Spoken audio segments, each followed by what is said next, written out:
Greetings, colleagues. On today's Business English News, we're going to talk about Zoom news, the firing of the CEO of Zoom. Did you see it coming? Most people didn't.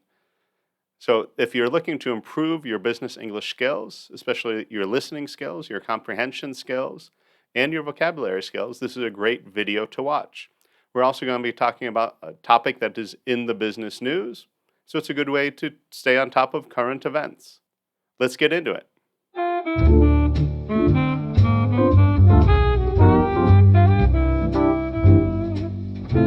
right, we're going to look at a BBC article today. The title is Zoom boss Greg Tomb fired without cause. On a side note, his name is Greg Tomb, T-O-M-B, we pronounce tomb, but what does a tomb mean? A tomb is where you bury people that have died, especially very important people. The king's tomb or the pharaoh's tomb, the queen's tomb, something like that. It's more than just a grave buried into the ground. It's a little bit more elaborate than that, but that's what a tomb is. And without cause, what does that mean? So this is a legal English term. If you're interested in legal English, check out my podcast, the For Legal English podcast, wherever you listen to your audio podcasts. But without cause means they did not have really a justifiable reason to fire the CEO. For cause is the opposite of without cause. An example of for cause might be if the employer catches the employee stealing. A cashier is stealing money from the cash register, so she was fired for cause. They did something wrong, that was why they were fired. So let's continue and check out why was Greg Tomb fired.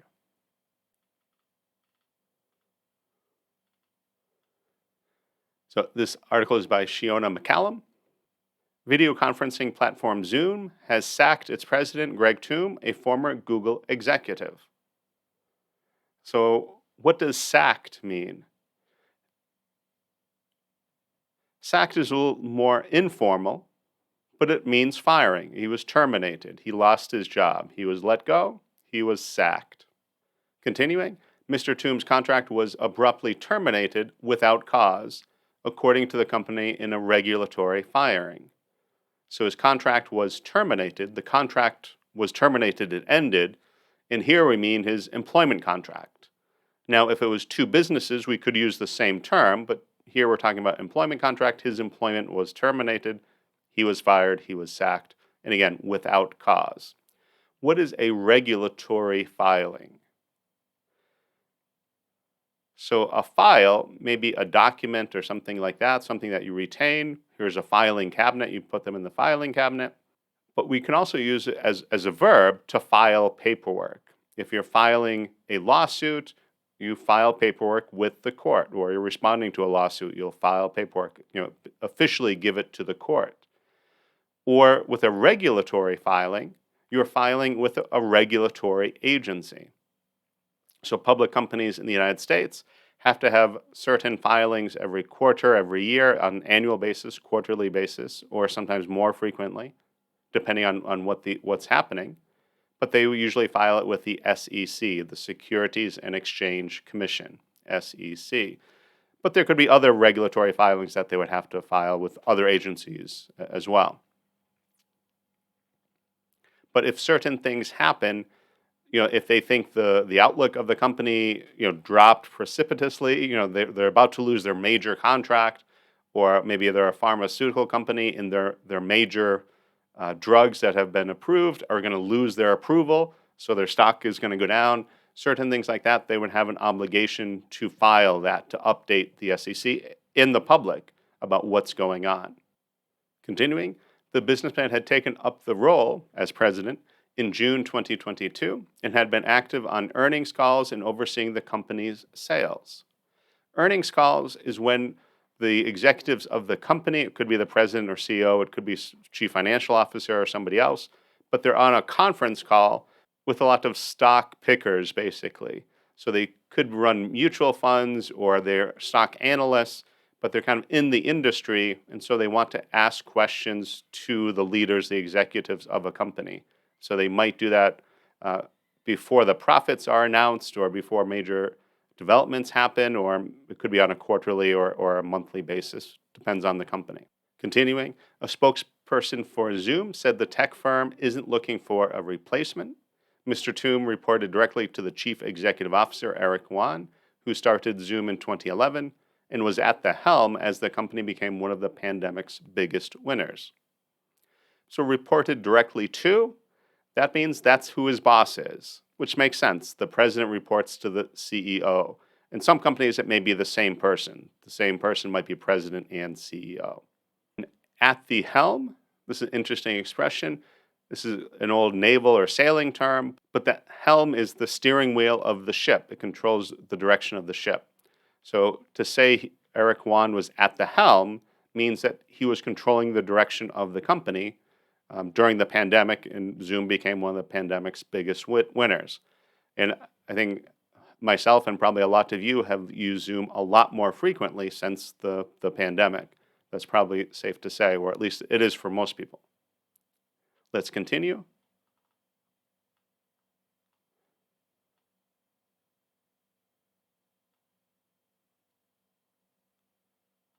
And I'll skip a little bit. At the time of Mr. Toom's appointment, Mr. Yuan said he was excited about the strength he was adding to the leadership team.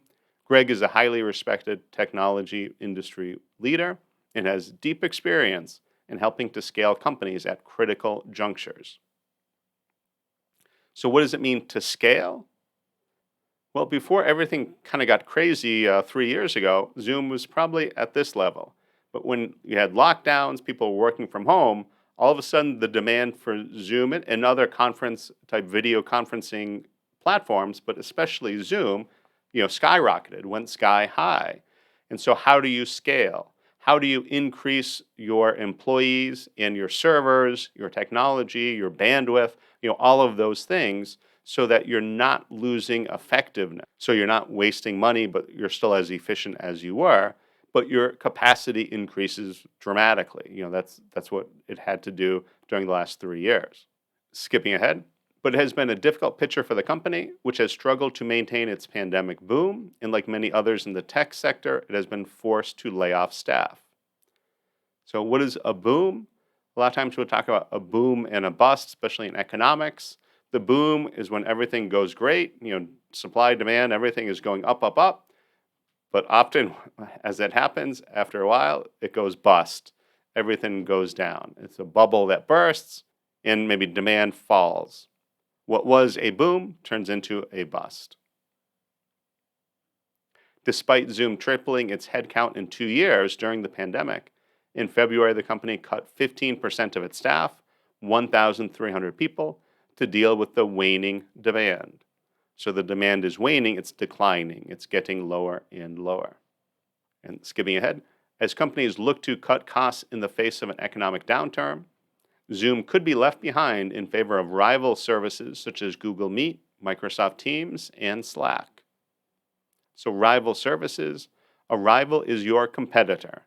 So these rival services are competing with Zoom as the leading video conferencing platform. Zoom is trying to diversify. Last year, it announced plans to integrate email and calendar features and a chatbot to help users with troubleshoot issues. I think that should be in a chatbot to help users troubleshoot issues, or a chatbot to help users with troubleshooting issues. Either way. Zoom Sports is also in the works. Integrate, if we don't know that word, that would mean to kind of merge, to bring together.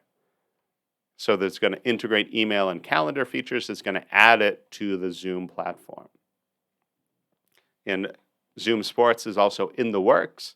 In the works means that it's in development. It's in the process, they're working on it. We don't know exactly how long it will take, but it's in the process. They've started working on it. All right, what do you think of that?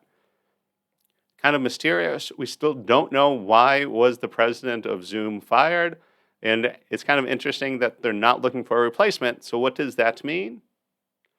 Probably they know who the replacement is. Maybe somebody in-house that they're lining up. Maybe the CEO will take over the president duties, or they have a vice president, someone in the wings that will take over as president. So if you're interested in Zoom news, then stay tuned and see what happens, see what the next announcement from Zoom is. It's time to continue the business English news journey and watch this next video. This is about coffee in Croatia. If you haven't seen it, check it out now. But before you do, conquer that like button. If you enjoyed this video, hit the like button. Remember, work hard today and enjoy tomorrow.